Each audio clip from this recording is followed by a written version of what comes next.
The first thing the caretaker told me was that the groom had attended every wedding held at the estate for more than a century. He said it casually, almost as a joke, while staring across a rain-soaked courtyard where black ivy climbed the stone walls like veins. The old man laughed after saying it, but his eyes never smiled. At the time, I thought he was talking about a family tradition. I was wrong. 3 months later, I found myself standing beneath the same roof, listening to a story so disturbing that even now, years later, I hesitate before looking into a mirror after dark. The estate stood far from the nearest town, hidden behind forests and rolling hills where fog gathered every evening. It belonged to the Voss family, a wealthy bloodline whose fortune seemed older than the country itself. The wedding was meant to be simple. A young woman named Eleanor was marrying a man named Adrian Voss. When I first saw Adrian, something felt wrong. Not frightening, not obvious, just wrong. He looked no older than 30. His skin was flawless. His dark hair showed no trace of gray. His posture carried the confidence of youth. Yet every photograph displayed throughout the estate showed the same face, the same eyes, the same smile. Photographs from the 1920s, the 1940s, the 1960s, the 1980s, every decade, every image, always Adrian. At first, I assumed they depicted different relatives who happened to resemble one another. Then I noticed the wedding ring. It was identical in every photograph. A thick silver band engraved with tiny symbols resembling cracks in glass. That night, curiosity led me deeper into the estate. Rain hammered against the windows. The guests had retired.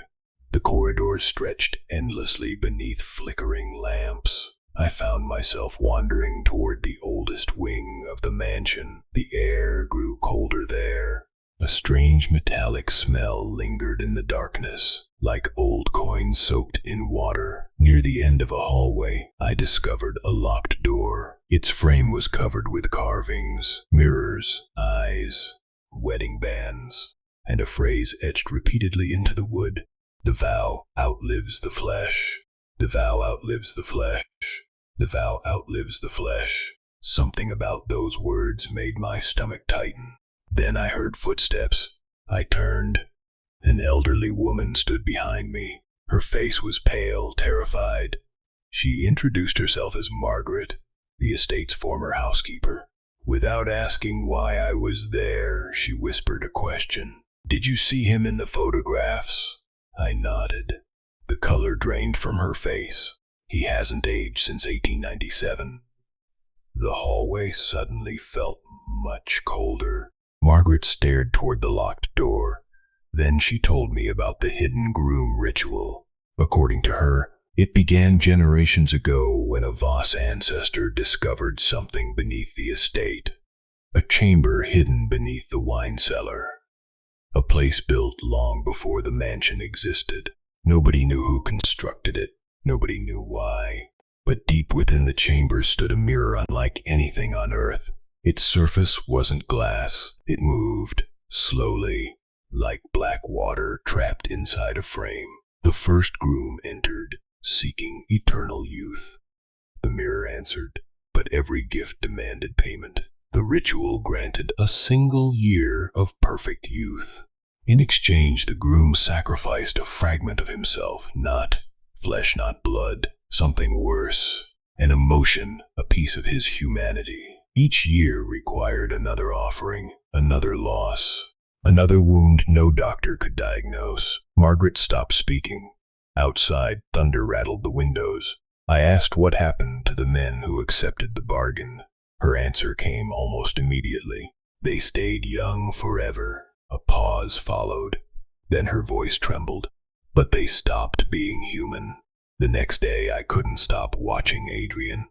At breakfast, he smiled politely. He laughed when others laughed. He spoke with elegance and charm. Yet something felt rehearsed, artificial. as though he had studied human behavior rather than experienced it. Then Eleanor entered the room. Every groom should have looked at his bride with excitement, love, nervous anticipation. Instead, Adrian stared at her the way someone might admire a painting. Beautiful, valuable, but emotionally distant. The realization unsettled me. He wasn't pretending to love her. He simply remembered what love was supposed to look like. That evening, I found Margaret again. She agreed to show me the cellar. The entrance lay hidden behind shelves of ancient wine bottles. A narrow staircase descended into darkness. The deeper we went, the older the air became. Dust coated the stone walls. Moisture dripped somewhere below. The metallic smell returned. Stronger now, copper, fresh blood. At the bottom of the stairs stood another door. This one was made entirely of mirror fragments fused together. Hundreds of jagged reflections stared back from every angle. None showed my face correctly.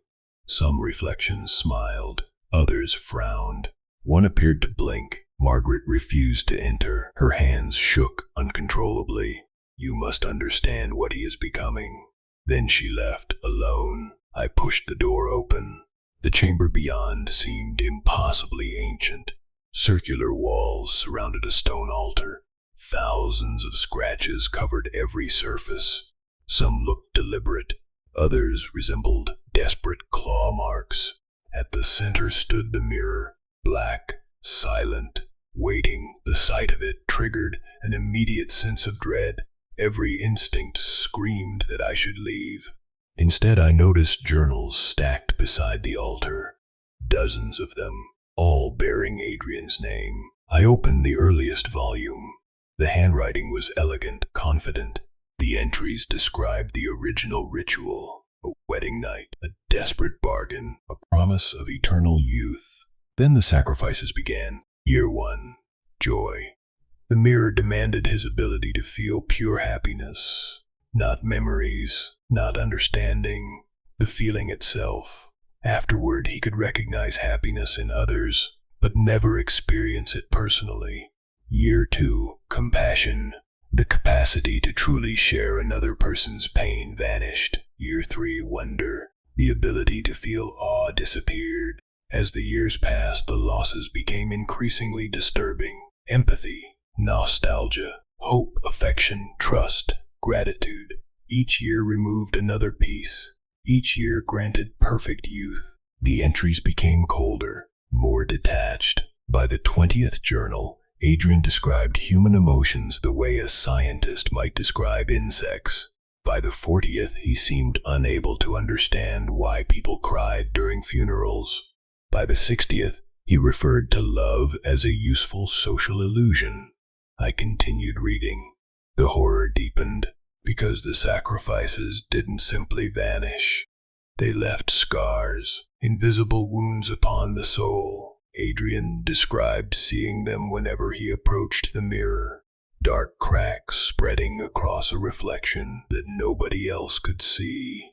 Each lost emotion appeared as another fracture, another injury, another piece missing from whatever remained inside him.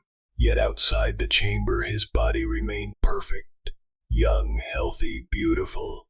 The journals ended abruptly. The final pages contained only sketches, a face covered in cracks, a man with empty eyes, a reflection that no longer resembled its owner. Then I heard movement behind me. I spun around. Adrian stood beside the altar, silent, watching. For several seconds, neither of us spoke. The chamber seemed to hold its breath. Then he smiled. It was a flawless smile, a practiced smile. A smile completely devoid of warmth. You shouldn't be here. His voice remained calm, almost gentle. Yet something beneath the words felt ancient, exhausted. I asked if the journals were true. He glanced toward the mirror. Mostly. The answer sent chills through me. I expected denial, anger. Instead, he sounded relieved, as though secrecy itself had become tiring. He approached the altar. The black surface of the mirror rippled. like water disturbed by an unseen hand. "I don't remember happiness anymore," he said quietly. "I remember that I once felt it, but the feeling itself is gone." Thunder echoed faintly above us. Rain hammered the distant roof. "I remember loving my first wife. At least I think I do." The way he said it frightened me more than any scream. Imagine remembering a person's face while forgetting every emotion connected to them. Imagine knowing you once loved someone without understanding why. That was Adrian, a man surviving inside the ruins of himself. Then he revealed something even worse. The ritual never ended. The sacrifice continued every year, forever. Immortality wasn't permanent. It required constant renewal. Miss a single year and time returned instantly. Every stolen year rushed back into the body. Every century arrived at once. The victim aged into dust. The wedding served a purpose. Every marriage renewed the contract. Every bride unknowingly strengthened the oath. Every vow fed the mirror. The realization hit me like ice water. Eleanor wasn't marrying Adrian. She was becoming part of the ritual. A witness, an anchor, a living signature upon an ancient contract. I demanded to know why he continued. His expression changed slightly. Not guilt, not shame. Something emptier. "I don't know." Those words echoed through the chamber. I no longer know why I began. For the first time, I sensed genuine fear. Not fear of death, fear of meaninglessness. He had sacrificed so much that he couldn't remember the original purpose. He merely continued because stopping meant annihilation. The following evening, the wedding ceremony began. Storm clouds covered the sky. Guests filled the chapel. Candles flickered. Organ music echoed through the ancient hall. Eleanor looked radiant. Adrian looked exactly as he had in photographs taken a century earlier. Untouched, unchanged. The vows began. As they spoke, I noticed something horrifying. The mirrors decorating the chapel reflected every guest, every candle, every shadow, except Adrian. His reflection was missing entirely. Where he should have appeared, there was only empty space. I blinked repeatedly. The absence remained. Nobody else seemed to notice. Then I remembered the journals. One of the later entries described another consequence. As the emotional scars deepened, ordinary mirrors lost the ability to recognize him. Reflection depended upon identity, and Adrian's identity had become fragmented beyond recognition. The world itself struggled to acknowledge his existence. The ceremony ended. Applause filled the chapel. Yet beneath the celebration, dread tightened around my chest, because midnight approached, and I knew what waited below the estate. The true wedding, the real contract. Shortly before midnight, I followed Adrian and Eleanor into the cellar. Neither noticed me. The newlyweds descended the staircase. The chamber door opened. Blackness waited beyond. I slipped inside after them. The mirror dominated the room. Its surface churned slowly, alive, hungry.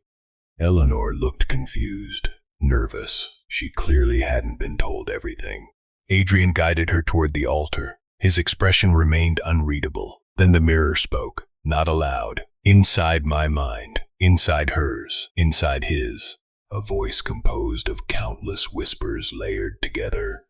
Ancient, inhuman, demanding payment. The air thickened. Blood trickled from cracks appearing across the stone floor. The copper smell became overwhelming. Eleanor finally understood something was wrong. Terror spread across her face. She tried to step backward. The mirror wouldn't allow it. Dark reflections emerged from its surface. Dozens of them, perhaps hundreds. Men and women wearing wedding clothes from different centuries. Every bride, every groom, every victim. They stared silent, waiting. The voice demanded another year, another sacrifice, another wound. Adrian approached the mirror. For the first time, uncertainty appeared in his eyes. The hesitation lasted only seconds. Then he placed his hand upon the black surface. The chamber shook violently. Glass shattered across the floor. The reflection screamed, and something tore loose from inside him. I couldn't see it clearly, yet I felt it. A sensation disappearing, a piece of humanity ripped away. The mirror consumed it instantly. Then silence returned. Adrian staggered backward, still young, still flawless, but different. Empty. Eleanor collapsed in tears. She begged him to explain, to stop, to leave. What happened next remains the most terrifying moment I have ever witnessed. Adrian looked at her, really looked at her. Then he asked a question. "Why are you crying?" Not mockingly, not cruelly.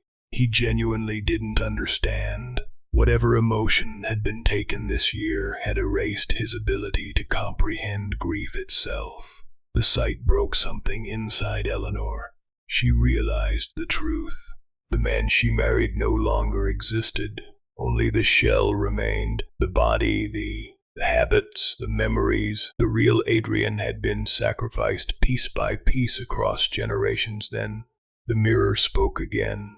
"The debt remains." Every reflection in the chamber turned toward Adrian. The voice continued, "The debt remains." The walls began cracking. Fragments of stone collapsed from the ceiling.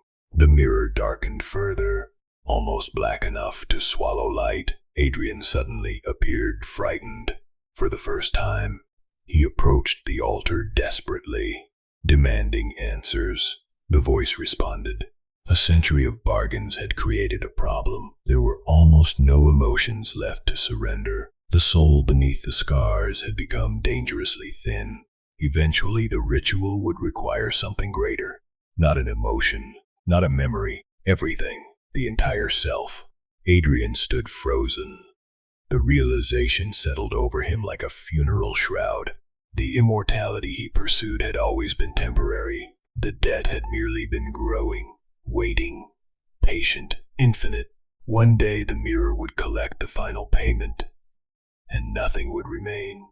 Not even the hollow man standing before it. The reflections surged forward, screaming silently. Hands pressed against the black surface.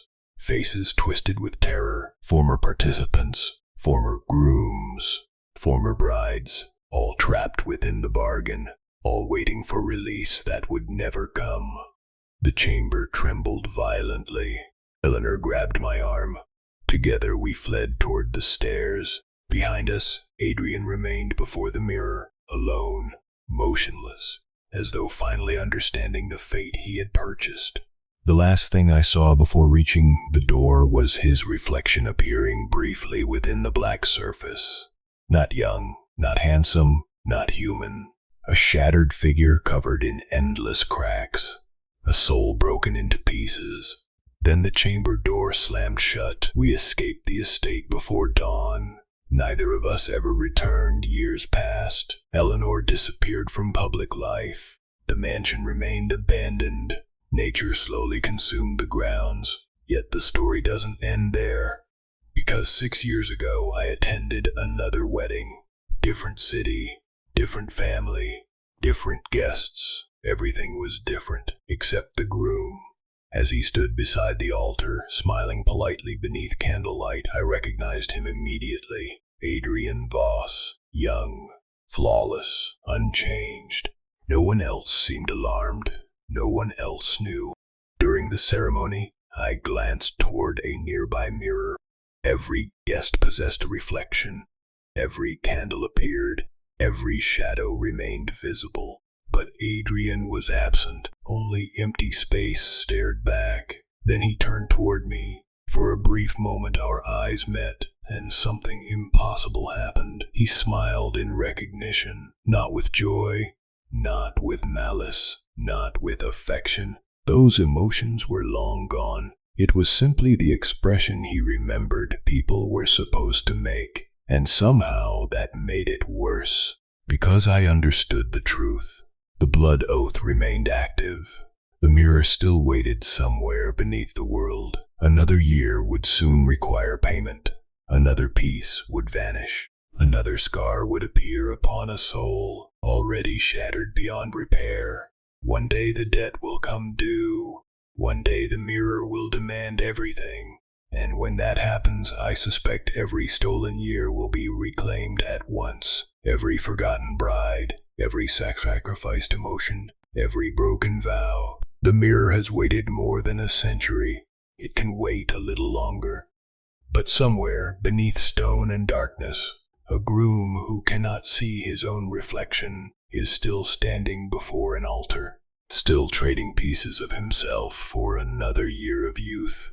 And with each passing wedding, there is less of him left to save.